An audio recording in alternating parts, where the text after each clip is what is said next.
Dans la précédente vidéo, nous avons étudié quelques éléments constitutifs d'un système de production d'oxygène PSA. Aujourd'hui, nous allons continuer par un schéma fluidique de production d'un système de production d'oxygène. Nous savons tous que au départ, nous avons 78% d'azote, 21% d'oxygène, dans l'air que nous respirons bien sûr, et 1% des gaz rares. Nous avons parlé d'un compresseur. On va mettre ici, comme ceci. Nous avons notre compresseur. On a parlé que le compresseur a une partie aspiration et une partie refoulement. On ouvre ici l'aspiration. Et pour donc aspirer, sachant qu'on veut avoir de l'oxygène qui est pur, on va commencer par un filtrage. On va utiliser un filtre à air directement pour ne pas aspirer tous les ordures de l'environnement. Là, nous allons absorber tout ceci. Là, c'est un filtre à air. Nous avons dit que le compresseur est constitué d'huile également qu'on va puger à ce niveau. On va puger ici. On va mettre ici la puge. Ici, nous avons le refoulement. Maintenant, on va mettre CP pour le compresseur. Maintenant, lors du refoulement, on doit passer dans un système de séchage. Sachant que le système de séchage est constitué d'un circuit frigorifique, pour ne pas abîmer le circuit ou encore boucher le circuit, on va mettre un filtre ici. On va mettre un filtre qui sera un filtre qui va filtrer également de l'eau. Là, nous avons filtré et on peut envoyer dans un appareil qu'on va appeler le sécheur. On va dessiner ça comme ceci. Et là, ça va sortir ici. Là, on va appeler sécheur. On a dit que lorsqu'on sèche, le sécheur permet ici là d'abaisser la température. On va envoyer dans notre cube ou encore dans notre réservoir, comme ceci. Dans le réservoir, on envoie là. Avant d'envoyer dans le réservoir, sachant que nous voulons toujours également avoir de l'oxygène pur, on va mettre des filtres. On peut utiliser des filtres 0,1 micron, 0,01 micron et 0,01 micron.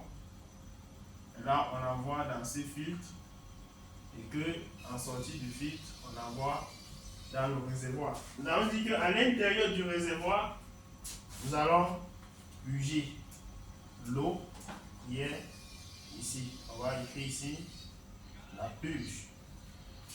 Et l'air va continuer.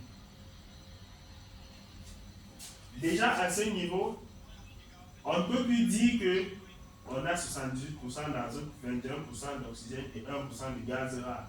Pourquoi? Parce qu'on a d'abord effectué un premier filtrage, on a comprimé, on a encore refiltré, on a abaissé, on a encore refiltré, on a pugé. Donc on ne peut plus dire qu'à la sortie d'ici, nous avons ces trois éléments. Et comme c'est insuffisant, ceci, on peut renvoyer dans un réservoir pour stocker avant de passer à un système de variation de pression. On renvoie dans un grand réservoir.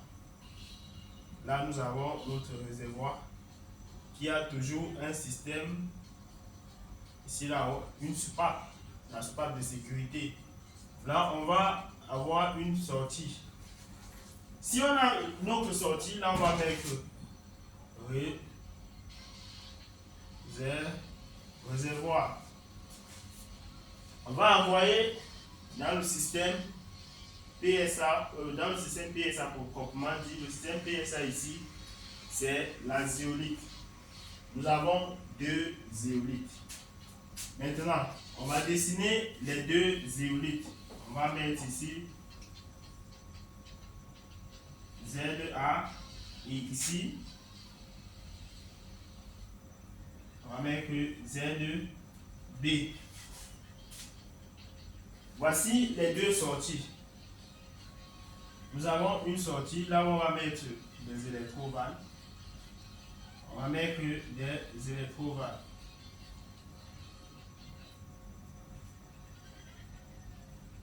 Voilà, et on va raccoler ça fait comme ceci. On peut encore mettre l'électrovanne pour que à jamais, si on veut, on ouvre également ici pour avoir plus de sécurité. Là, à l'entrée, nous avons encore des électrovannes ici. Nous avons également l'électrovanne ici. Nous avons il y a un ici. Ici là, ça sort du haut. Ça sort également d'ici du haut. À l'intérieur, nous avons ce qu'on va appeler les zéolites.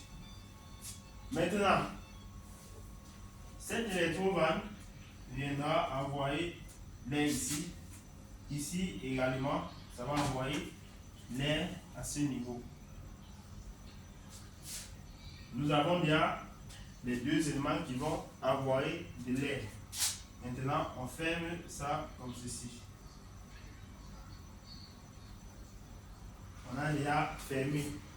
Voici 5 électrovannes déjà. Maintenant, il faudrait purger l'azote. Cela voudrait dire qu'à ce niveau, on place encore l'autre électrovanne. Et qu'ici, on va placer un filtre. Ici également, on place bien évidemment l'autre électrovanne. On place également un filtre pour la purge. Ceci, on va renvoyer ceci comme ceci. On connecte ça là. Donc, l'air qu'on a aspiré, comprimé, désuilé, premier filtrage, séché, deuxième filtrage, purgé, on a recueilli tout cela dans un réservoir. On va voir à ce niveau. On a la zéolite 1, 2, 3, 4, 5, 6, 7. Lorsqu'on a effectué ceci, on peut avoir un grand réservoir. Avant d'envoyer dans le réservoir, on peut toujours également filtrer. Lorsqu'on va filtrer, on envoie dans un grand réservoir. Là, nous avons le O2. Nous avons de l'oxygène à l'état pur. Maintenant, comment comprendre ce système de fonctionnement? Lorsque l'air arrive à ce niveau, si lors de la programmation d'un microcontrôleur ou par exemple d'un API, un automate programmable industriel, on a commencé par la zéolite A.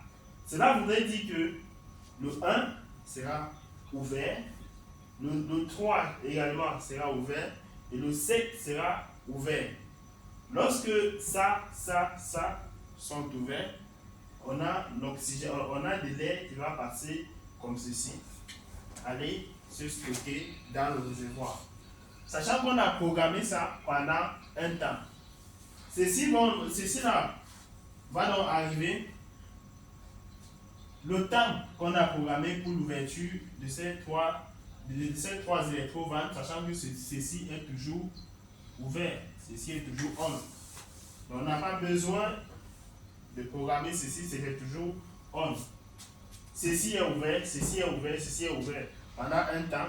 Quelques temps après, il y aura une quantité d'oxygène qui est restée ici à l'intérieur. Ceci se ferme, ceci se ferme. Cette quantité d'oxygène, ça va puger ici. Lorsque ceci se ferme, ici là s'ouvre, ça puge ici en lavant l'intérieur de la zéolite. Quand ça sont fermés, ceci et ceci sont ouverts avec cette également. Donc, ça fermé, ici est en train de puger, ça ouvert, le réservoir est en train de charger. Quelques temps après, ça va encore basculer. Ceci fermé, ça est en train de puger, ceci ouvert, ceci ouvert, ceci ouvert, le réservoir est en train de charger.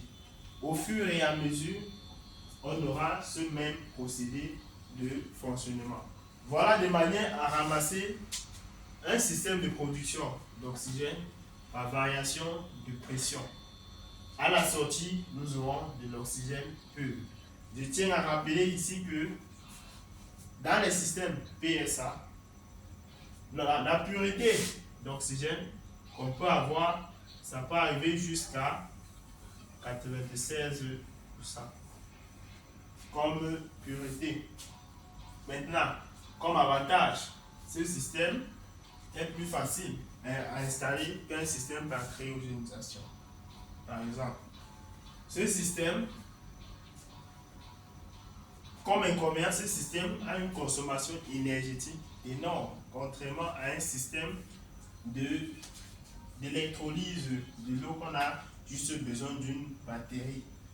Ce système consomme beaucoup d'énergie. Pourquoi? Parce que nous avons un compresseur, nous avons un sécheur, nous avons un automate programmable qui va gérer cette partie-ci.